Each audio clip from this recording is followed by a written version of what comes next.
Fala aí, meus amigos e amigas ligados no Toque Passa, chegando de volta nessa terça-feira, porque afinal a segunda foi agitada, temos muitas notícias e a gente volta aqui para conversar sobre a NFL, falar de Dalvin Cook, falar de Zeke Elliott. Então fica ligado aqui nesse vídeo, já curte o nosso vídeo, né? Deixa aquele like aqui, deixa o seu comentário aqui embaixo, sua opinião sobre os dois jogadores, quem vai dar certo, quem não vai dar, o que isso faz com a AFC Leste.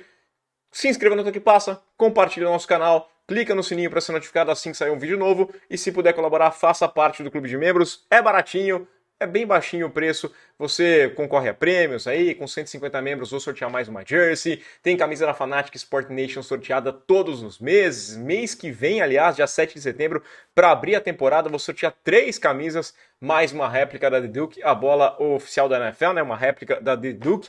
Então faça parte do nosso clube de membros, conheça a Fanatic Sport Nation, aqui embaixo tem o link, tem cupom de desconto também, camisetas maravilhosas, vale a pena você conhecer. Além do que, abra sua conta na Bet+, nossa casa de apostas parceira aqui, tem um mercado futuro de NFL maravilhoso. Cara, do que você pode apostar em outros esportes também, o futebol rolando solto, futebol europeu já rolando também. Então, abra sua conta na Bet+, através do link do Toque Passa, que teremos novidades. Vamos nessa então, vai? Roda a vinheta. Começando porque faltam apenas 23 dias para o dia 7 de setembro, a abertura da temporada. Kansas City Chiefs desfralda o banner de campeão do Super Bowl contra a equipe do Detroit Lions. Expectativa muito boa para esse jogo, que vai ser bem interessante mesmo. Dois times que prometem ser bons nessa temporada. E eu vou começar aqui fazendo uma correção aqui. O Luick Cruz mandou uma mensagem aqui, falando, me corrigindo que eu falei da vitória dos Ravens, né? Ele tá certo, que a Pick Six foi dos Eagles, não foi a vitória dos Ravens através da Pick Six. Os Eagles diminuíram e até tentaram a conversão de 2 pontos, mas não conseguiram. E aí ele falou que, pô, analisou um jogo que nem viu, né? Mas eu não vi mesmo e eu não analisei, né? Eu trouxe só esse jogo dos Ravens para citar uma referência ao recorde, né? Para citar o recorde de 24 vitórias em jogo de pré-temporada. Durante a temporada eu assisto o máximo de jogos possível ao vivo, né? Televisão aqui, monitores ligados em vários jogos ao mesmo tempo.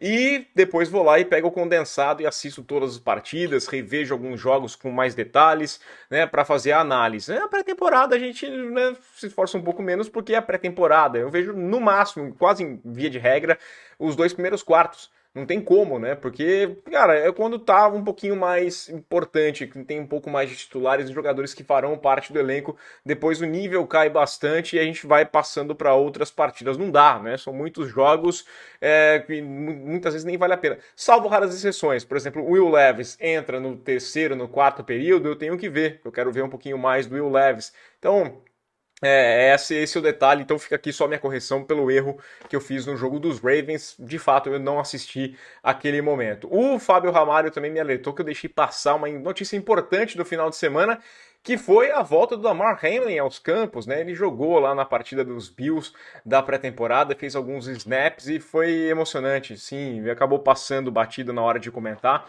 mas muito legal. Eu imagino qual que é a sensação do Damar voltar, né? O cara morreu em campo e tá de volta. Vamos começar aqui com uma notícia triste também, porque o ex-running back do Baltimore Ravens e do Seattle Seahawks, Alex Collins, morreu na noite do domingo, vítima de um acidente de moto, né? A notícia foi divulgada na segunda-feira e pouco depois de eu ter publicado esse vídeo. Apenas 28 anos, sofreu um acidente com uma SUV, né? A SUV foi fazer a curva para a esquerda, ele devia estar vindo, está sendo investigado ainda, mas ele veio e bateu na porta traseira ali, acabou atravessando o vidro e morreu no local, né? O Alex Collins, que foi escolha de quinta rodada do Seattle Seahawks em 2016, veio de Arkansas, onde foi muito bem, né? Teve 3 temporadas com mais de 1.000 jardas, muito bem na universidade. Foi dispensado dos Seahawks na temporada seguinte, e aí em 2017 ele acabou, né, bombando ali, ele acabou sendo uma das surpresas, um destaque positivo da equipe dos Ravens, teve 973 jardas, 6 touchdowns, sofreu uma lesão, depois teve problemas ali com drogas, com policial, né, com armas, voltou para o Seattle Seahawks, foi reserva por mais 2 temporadas e acabou se saindo da NFL, né, até jogou na USFL na temporada passada, pouco, uma pequena participação do Alex Collins. O Russell Wilson, que jogou com ele no Seattle Seahawks, prestou homenagem ao ex-colega, falando que foi um dos melhores companheiros de time que teve, falando da energia toda. Então fica aí essa notícia triste com relação a um cara tão jovem, né, 28 anos apenas, que a família receba o conforto. Uma notícia que agitou as redes sociais aqui ontem foi envolvendo o ex-jogador Michael Orr, né? Que é famoso principalmente por sua história que deu origem, inspirou o filme Um Sonho Possível, Blindside, né? No qual a Sandra Bullock ganhou o Oscar de melhor atriz lá em 2010, né? O Orr alega que nunca foi realmente adotado pela família Tui, né? E que a família estava lucrando com a história e fez muitas mudanças ali, alegando que estava ganhando dinheiro às custas dele e ele não estava vendo nada dessa grana, né? O Warriors sempre deixou claro que a história que foi para o cinema era uma história do cinema, né? Não é realmente a história ali. Isso é muito comum nos filmes, né? Não são documentários. Então tem uma adaptação aqui ou ali para deixar um pouco mais interessante. Por isso até que eles falam que é inspirada, né? Que é baseada em fatos, não é um documentário em si. Em 2016, eu lembro que o Gustavo Faldon, repórter lá do ESPN.com.br, ele foi para o Super Bowl, né, temporada 2015, o Warrior estava lá com a equipe dos Panthers em enfrentar o Denver Broncos, e ele perguntou sobre o filme ali, o Warrior estava meio, né, não queria muito falar do assunto, falou que não é bem assim, né, não é exatamente a realidade.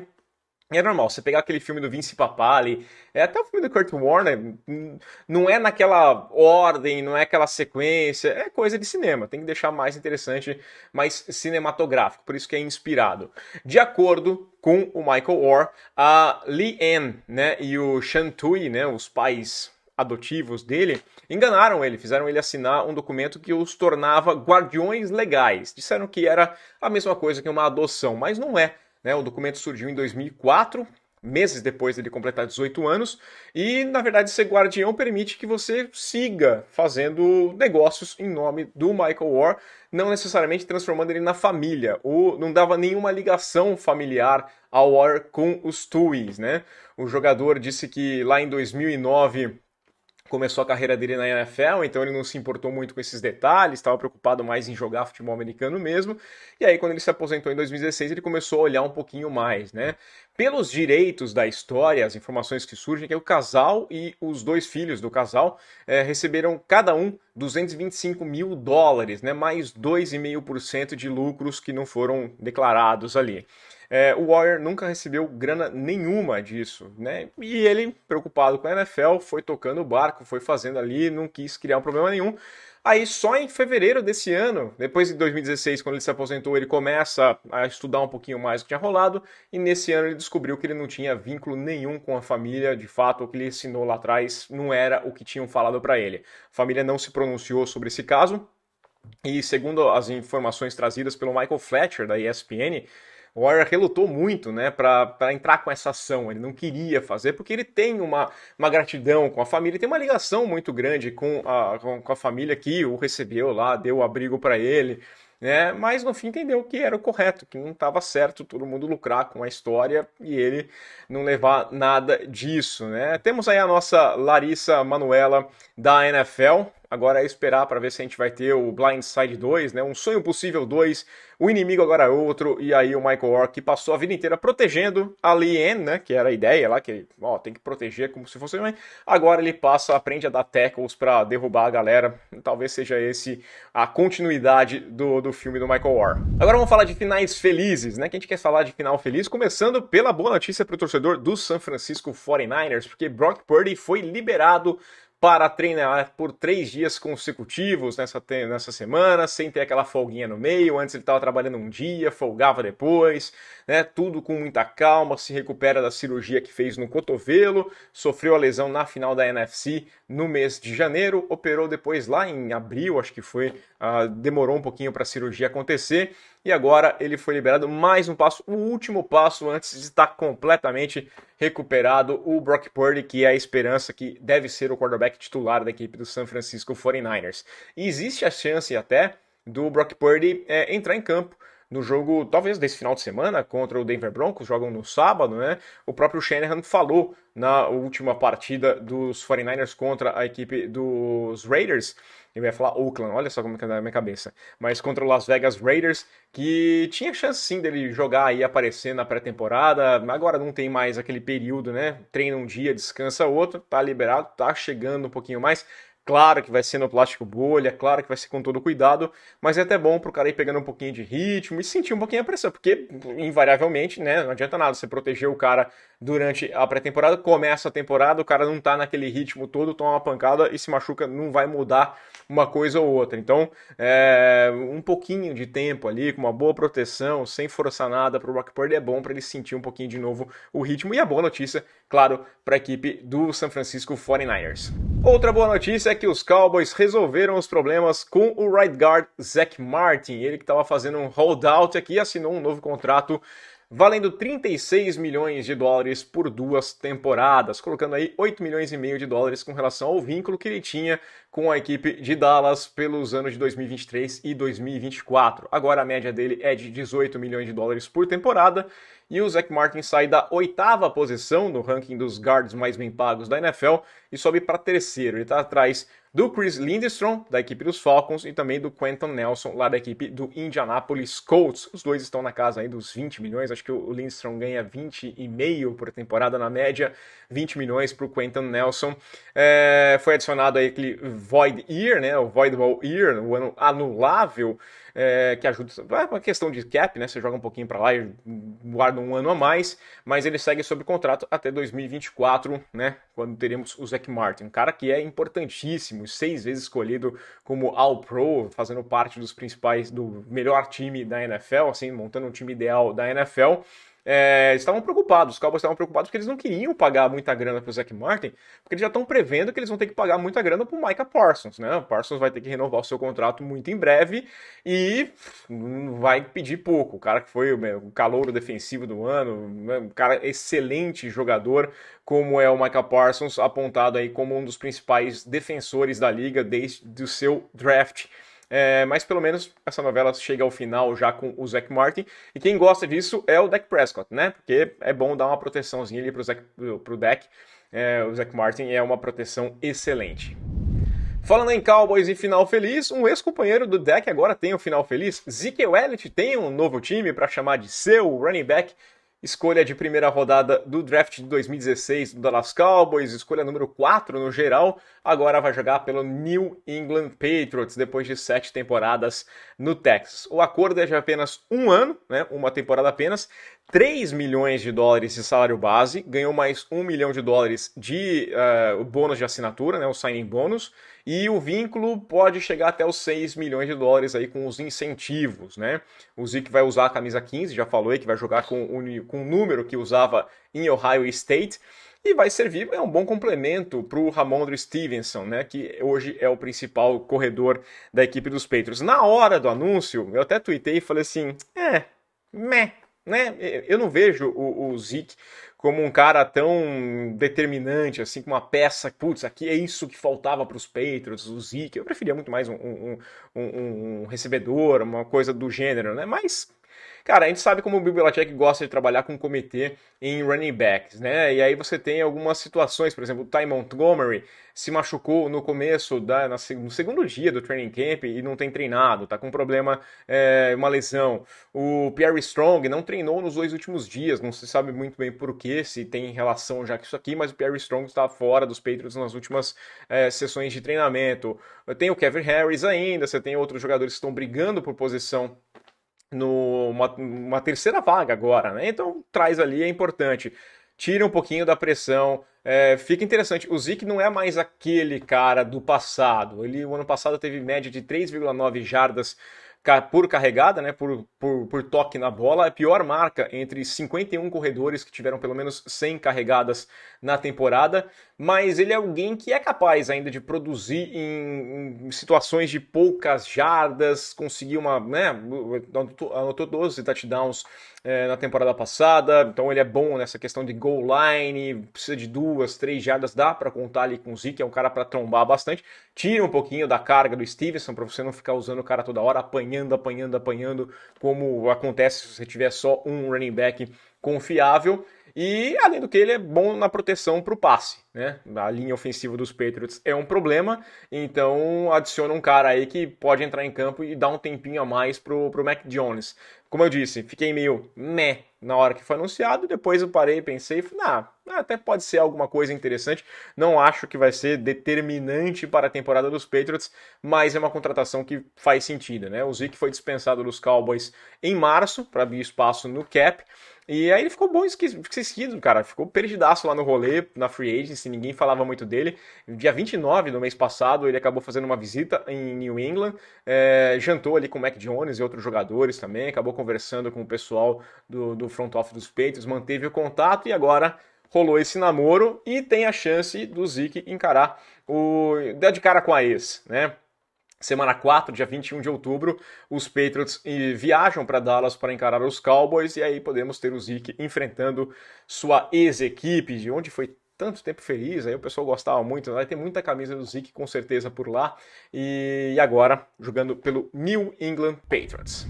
Outro time da AFC Leste que adquiriu um outro running back aí badalado dessa free agency é a equipe do New York Jets. Pegou um cara mais badalado que esteve inclusive especulado na equipe do New England Patriots. Dalvin Cook é mais um astro a entrar aí para o time do Aaron Rodgers. Notícia que estourou na noite da segunda-feira, por isso até motivou o vir já nessa terça. Não vai ter live hoje, né? O Ivo tá com alguns problemas, então não vai conseguir rolar a live hoje, mas já fiz o vídeo aqui.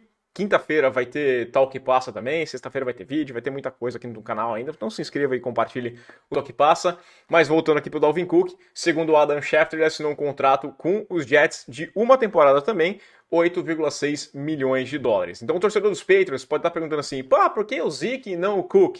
A diferença de valor, né? Um contrato de 8,6, 2,6 milhões de dólares.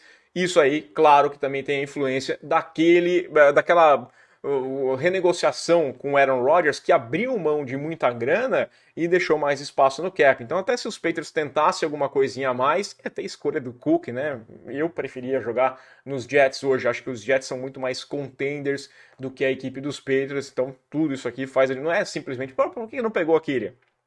Não é assim que funciona. O Cook foi draftado na segunda rodada de 2017 pela equipe dos Vikings, a escolha de número 41 no geral. Jogou 6 temporadas em Minnesota e acabou sendo dispensado também em junho desse ano por questões de contrato, né? O Cook tinha muita moral no vestiário, todo mundo gostava muito dele, a relação dele era muito boa com o Cousins, com o Justin Jefferson, com o Kevin O'Connell. O problema é a questão de valores e a produtividade. O running back perdeu muito o seu valor, né? Ele tinha mais 3 anos de contrato com a equipe dos Vikings e o salary cap, o cap hit dele era de 14 milhões, tinha ano que era 15,6 milhões, então não tinha como você gastar tanta grana assim com o running back. Olha só como ele assinou, contrato de uma temporada, 8,6 milhões de dólares apenas, né? Perto dos 14 é bem abaixo. O Cook teve 4,4 jardas por carregado no ano passado, foi a segunda pior marca da carreira dele. Porém, dá para culpar também um pouquinho a linha ofensiva, porque ele acabou tendo a segunda melhor marca de jardas pós primeiro contato da sua carreira, né? Segunda melhor marca nessa jarda. Depois de tomar a primeira pancada, conquistar alguma coisa a mais, ficou ali em 3,18. Então tem essa variação. Ele não rendeu tanto, mas a linha não colaborou. E é um cara que fez bastante diferença, está recebendo passe. Naquela virada contra os Colts, ele recebe um passe, ele ganha 65 jardas no touchdown, ele ajuda bastante naquela virada toda, com a maior virada de todos os tempos, tudo bem, é contra os Colts, mas ele fez o seu papel ali. Eu acho uma ótima contratação da equipe dos Jets, tanto correndo quanto recebendo passes, né? O Breece Hall ainda é a grande aposta dos Jets, teve um ano de calor bom enquanto esteve saudável, na semana 7 ele tem uma lesão no joelho e tem que passar por uma cirurgia de ligamento no joelho, que sempre é muito complicado, principalmente para running back, pelo movimento, né? Você fazer aquele corte ali, você ter aquela segurança, o cara demora um pouquinho mais para recuperar. O Breece Hall não está treinando, mas a tendência é que volte a treinar nos próximos dias. E o Cook é um cara que pode dividir essa carga, né? Você deixar o Breece Hall voltar com mais calma. O Breece Hall é o número 1, você aposta mais nele, mas você tem um ótimo, um excelente número 2 para conseguir deixar o cara voltar com calma também. Enquanto ele não tiver 100%, você usa mais o Cook, depois você vai dando mais tempo, e quando os dois estiverem 100%, também você vai dosando, que aí os dois se mantêm muito mais saudáveis, né? A gente sabe que esse é o problema, não dá para acelerar. Não tem como acelerar com o Breece Hall, porque aí você volta a ter um problema. O Breece Hall e o Dalvin Cook podem formar a melhor dupla de running backs da NFL. Eu acho que tem potencial, sem dúvidas, tem potencial para ser a melhor dupla de running backs da liga. O estilo do jogo combina muito bem com o estilo de jogo corrido dos Jets, que é mais por fora, né? Ele é aquele cara de um corte ali, vai. Eu acho que encaixa muito bem. O problema para mim, aí tem que fazer um porém, uma dificuldade que a gente pode ver com relação ao Cook, é que ele não está pronto para treinar ainda, né? Ele fez uma cirurgia lá dia 14 de fevereiro, ele fez uma cirurgia no ombro, não está pronto para ir a campo ainda, precisa de mais um tempinho. Ele tem um problema crônico, não é a primeira vez que ele tem problema no ombro, seguidas vezes aconteceu isso na equipe dos Vikings também, então é um problema que a gente tem que ficar de olho. Desde a época do college football ele lida com problemas crônicos no ombro, então tem que ficar de olho. E além disso também ele não vai se apresentar já na equipe de Nova York, porque ele vai ser pai pela primeira vez nos próximos dias, então deve esperar um pouquinho aí para acompanhar o nascimento do filho, eu não sei qual que é, mas aí depois ele vai lá para a equipe dos Jets. Mas, cara, running back não tem aquele problema, não vai treinar, não sei. Cara, running back é plug and play, que eu falei, vai nessa lá. Agora a gente sabe que o Breece Hall e o Dalvin Cook vão jogar, o Israel Abanikanda, né, o calouro Israel Abanikanda, também está garantido no elenco. A gente imagina que isso vai acontecer, então complica para o Michael Carter e também para o Zonovan Knight, né, que dificilmente vão fazer parte do elenco de 53 jogadores. Além do que complica bastante a vida do Josh Jacobs, né? Tá vendo algumas notícias, o cara falando assim, cara, assina logo a tag, ganha esses 10 milhões,1, né, 10 milhões e 100 mil dólares que está previsto você ganhar com a tag garantido, porque olha só, o Dalvin Cook assinou um contrato de 8,6, o Zeke Elliott assinou um contrato de 6 milhões. Não dá para imaginar que você vai tirar muito mais do que esses 10 milhões. Eu sei que uma temporada só mas o mercado. O mercado é esse. Então, hoje, o Josh Jacobs tem uma grande proposta na mão dele, né, para assinar a franchise tag. O mercado não é muito favorável, não, para os running backs. Gosto dessa contratação da equipe dos Jets. Acho que a contratação dos Patriots foi boa também. Ótima notícia para os 49ers, ótima notícia para os Cowboys. Então a gente termina aí com boas notícias aqui nesse vídeo e a gente volta a qualquer momento. Rolar alguma bomba, a gente tá ligado aqui no Toque Passa. Se inscreva no canal, compartilhe o canal, faça parte do nosso clube de membros e aquele abraço.